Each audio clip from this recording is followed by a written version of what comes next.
ভূমিকম্পে বকশালের কসাইটুলি এলাকায় ভবনের রেলিং ধসে পড়ে মেডিকেল শিক্ষার্থীসহ ৩ পথচারী নিহত হয়েছেন।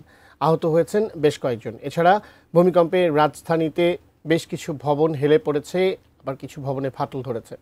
সাব্বির আহমেদ জানাচ্ছেন বিস্তারিত।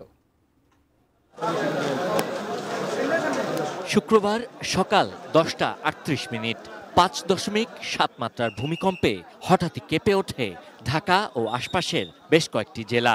রাজধানীর বংশালে কসাইটুলি এলাকার একটি 7তলা ভবনের ছাদের রেলিং ভেঙে পড়ে যায়।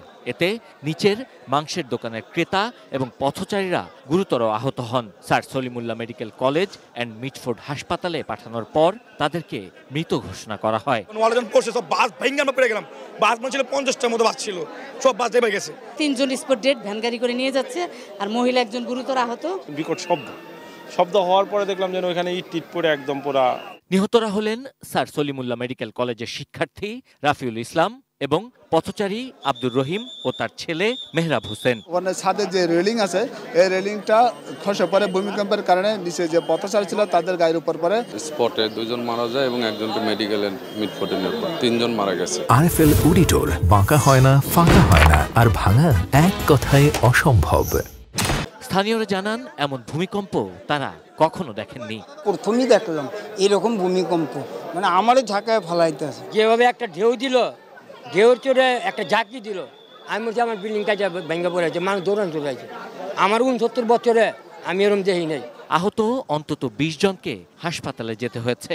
আওয়াজ শুনি না, তাড়াহুড়ো নিচে লাফ দিছি, ওই সময় পায়ে চোট পাইছি। নিহত মেডিকেল শিক্ষার্থী রাফিউলের মা নুসরাতও মিটফোর্ড হাসপাতালে চিকিৎসাধীন। মাথায় ইট পড়ে মৃত্যুর সময় রাফিউল মায়ের সঙ্গেই ছিলেন। হাসপাতাল কর্তৃপক্ষ বিনামূল্যে সবার চিকিৎসা নিশ্চিত করেছে। 20টা পেশেন্ট এসছে, তাদেরকে আমরা 5 জন পেশেন্টকে আমরা এখানে ওয়ার্ডে রেখেছি, এক অবজারভেশনে আছে, একজন পেশেন্ট হচ্ছে আমাদের এখানে ভর্তি আছে। শুক্রবারের ভূমিকম্পে রাজধানীর বিভিন্ন স্থানে অনেক ভবন হেলে পড়েছে, ধরেছে ফাটল।